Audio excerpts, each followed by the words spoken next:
Bonjour à tous. Je suis Laurie, fils de l'homme qui est actuellement détenu en prison depuis le 17 septembre 2022, après avoir libéré mes petits frères d'un placement abusif. Farid Amouri. Je fais suite à cette affaire et donne ici des informations nouvelles sur sa situation. Après moult péripéties dont vous trouverez le détail dans les précédentes vidéos de la chaîne, nous sommes finalement parvenus à mettre la main sur le dossier pénal de mon père, après presque 2 ans de bataille juridique pour l'obtenir. Voici donc le détail des inculpations qui ont conduit mon père à une si longue peine. 6 mois de sursis révoqués datant du jugement du 26-05-2020 concernant les faits de violence sur policiers le 29-03-2018. Pour restituer le contexte, je vous laisse imaginer la situation. La veille, une bande de policiers fait irruption à notre domicile alors que les parents viennent de s'absenter en course, afin de kidnapper les 3 plus jeunes enfants de la famille, alors âgés de 6 ans, 12 ans et 15 ans, en laissant pour seule justification un jugement du juge pour enfants ordonnant le placement arbitraire de mes frères en foyer de l'enfance dans la boîte aux lettres.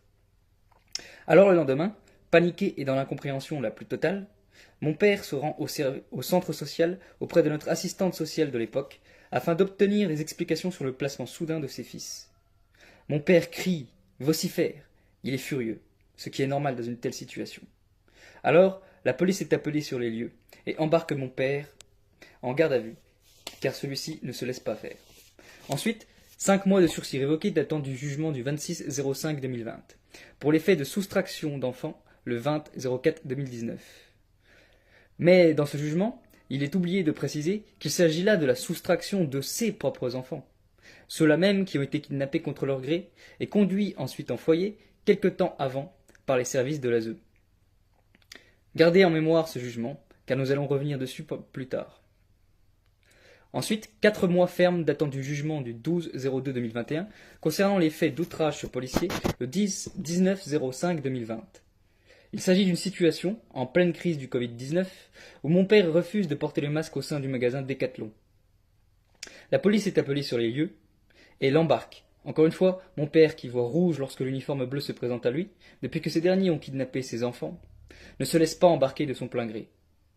Ensuite, 10 mois fermes datant du jugement du 10-06-2022, concernant les faits de refus d'inscrire son enfant à l'école.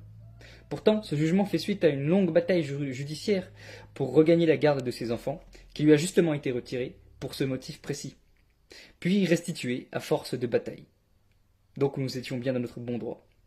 Refus de se soumettre au relevé signalétique des fichiers du 12-10-2021, c'est-à-dire de décliner son identité lors d'une garde à vue.